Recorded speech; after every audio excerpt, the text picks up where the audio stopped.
Okay, we were discussing with Tommy about that he's researching with things and designing, and he mentioned that you, Arthur, are the guy who is creating things. What's your role here in Jyväskylä University and Physics Department, and how you are connected to this one? What type of person are you? A technical guy, or are you?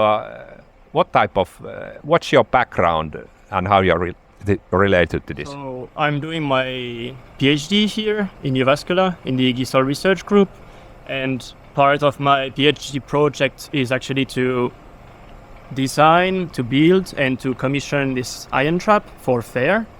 And the second part of my PhD is related to research within the JYFL group with the JYFL facility related to the JYFL trap double penning trap mass spectrometer. And when it comes to this ion trap, the idea was to, thanks to simulations that were done by Jouni Routsalainen during his master thesis, to actually take the simulations and manage to create a design that would make this ion trap working in reality. Okay. Let me ask a follow-up question related, because I'm trying to picture if you are making up your PhD, you are not starting as a technical student like sometimes you refer an engineering, because this seems to be quite a lot like an engineering type of task. Yeah, I mean, I have an engineering background. I have an engineering degree from France.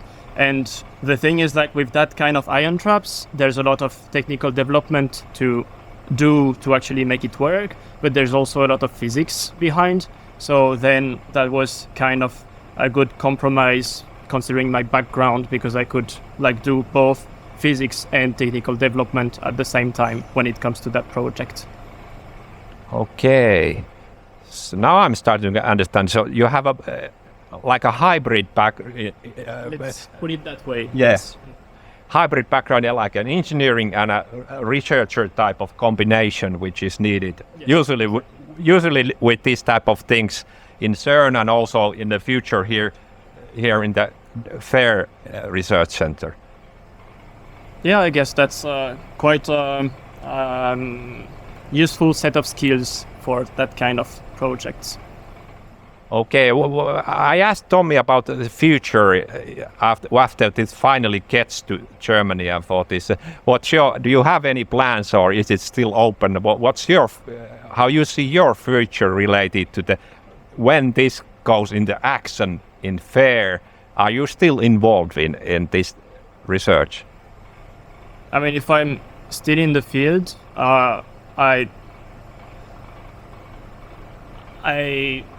I would not mind being still involved, because I'm spending a lot of time on the design and the commissioning of this machine. So of course I care about what's going to be its future, but then it doesn't really come to me to choose what it's going to be. So we'll see. Yeah. You never know what future will bring, but it's of course it would be nice to see what you have built here, what are the really results, what comes to it, that your work has meant something to the for sure. community. Yeah. Thank you, Arthur, for this small interview in this cabinet. Can you explain why there are this mesh of this? Is it some kind of Faraday type of protection? This is for safety purposes, because this is going to be at high voltage, at between 5 and 30 kilovolts. So it's just to prevent the user from being shocked and electrocuted, basically. That's why you have these insulators here, because outside of this cage, it's at ground potential, and this is at high voltage. So we have to somehow encapsulate this area from the rest of the beamline. Okay, now I understand. The safety issues should always to be considered here. Thank you, Arthur, for this interview.